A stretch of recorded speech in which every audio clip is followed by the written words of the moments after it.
Welcome to Fast Track Gains. I'm here to help you accelerate your gains. This is the eighth and final episode of my eighth series, The Unsung Heroes.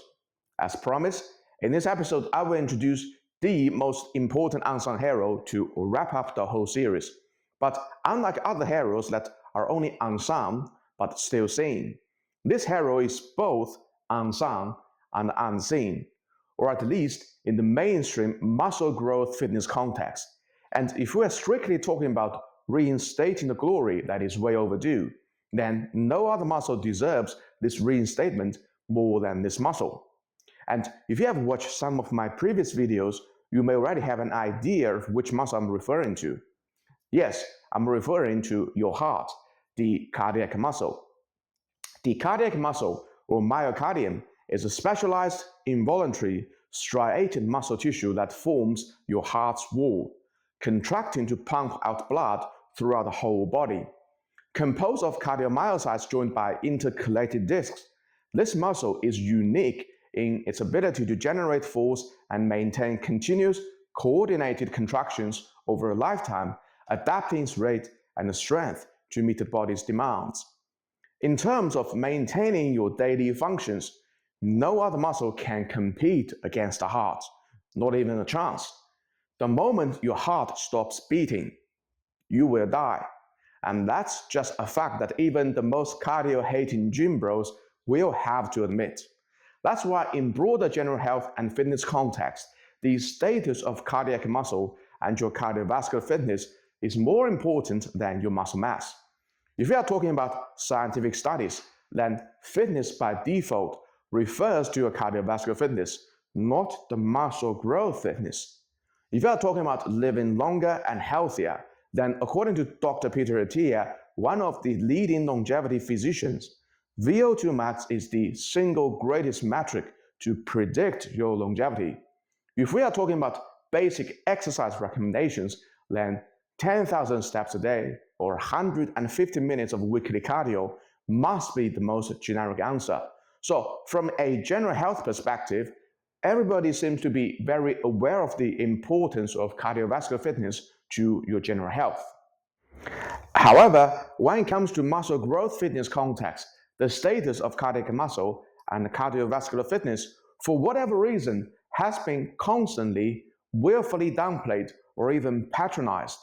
In most fitness experts' eyes, apart from being an ineffective fat loss tool, which I strongly disagree with, maintaining your heart health is the only reason that hypertrophy trainees should do cardio training. And you should only do minimum volume of low intensity cardio to achieve this purpose. Out of so many fitness channels, the only two channels that constantly keep pushing the key importance of cardiovascular fitness to their audience are Coach Greg Doucette and Dr. Andy Galpin. And I'm proud to announce that I'm the third channel that does the same thing. In fact, this is a link of my third series, Cardio Training, as hard evidence to prove that I've always been a firm believer in cardio training. I recorded this whole series prior to making any muscle growth series because underestimation of the importance of cardiovascular fitness in mainstream fitness culture is truly the elephant in the room. And someone has to call out this problem, or otherwise the whole fitness industry will be taken out by all dudes being jacked but extremely unfit and unhealthy. Yeah, I know, bunch of unfit and unhealthy people teaching you fitness. Such is the irony of reality. And once again, I'm here to tell you, not doing enough cardio is the biggest mistake you can make, particularly if you're natural. As I said in my previous video, hacking into the ultimate hypertrophy code, late intermediate. If you're really serious about getting seriously jacked, then at some point on your weight training journey, you need to have dedicated phase of improving your cardiovascular fitness. I think decent amount of cardio, in my opinion, 90 minutes of medium intensity cardio per week at least should be included in anyone's training program, even from the very beginning.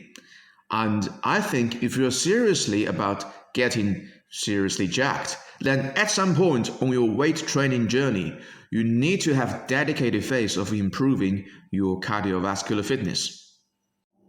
If you want to know the training intensity, training volume, and machine choices of your cardio training, you can refer to episode 2, 3, and 4. They're more of the traditional mainstream consensus when it comes to cardio training. However, if you want to know why your cardiovascular fitness is so important to your muscle growth, I would like to direct your attention to the last 3 episodes of my cardio training series, in which I've explained the importance of cardio training in muscle growth context from 3 different theorizing angles. Episode 5, the silent governor of your own genetic limits. In this episode, I've explained why your cardiovascular fitness will ultimately control how much muscle mass you can carry. Episode 6, the golden key to enhanced recovery. In this episode, I've explained why high cardiovascular fitness will accelerate your recovery and speed up your muscle growth. Episode 7, the enlightenment to weight training. In this episode, I have explained why cardio training will help you forge the right mindset to be able to have long-term productive weight training results. If strengthening one muscle can simultaneously make all your other muscles grow bigger, help you recover faster, and teaches you to train longer and harder, and yet it's still nowhere to be seen in the mainstream fitness conversations, then no other muscle is more befitting for the Unsung Hero title than this one. Without your heart pumping out all the blood and nutrients to all your other muscles 24/7, none of your gains will happen, let alone fast-track gains. Like Dr. Andy Galpin said, get fit first, and then you can actually get more gains. We sort of joke, like if you're so unfit that you're tying your shoes in your warm-up and you're already breaking a sweat, you probably don't have enough fitness to do enough training to get enough hypertrophy. So that is in fact your limiting factor. You're not recovering, you're super fatigued and damaged and sore because you're so unfit. So get fit first, and then you can actually get more gains. That's it, guys. Our 8th unsung hero, the cardiac muscle, the unsung and unseen hero, the most important muscle that you are constantly ignoring in your training program. Don't forget to do your cardio, and don't forget to show some extra love to all the other muscles I've mentioned in this series. Please like this video and subscribe to my channel. And if you have any questions about this series, leave your comment and I will be happy to answer all your questions. Thank you for your support, and I will see you all in the next video. Peace out.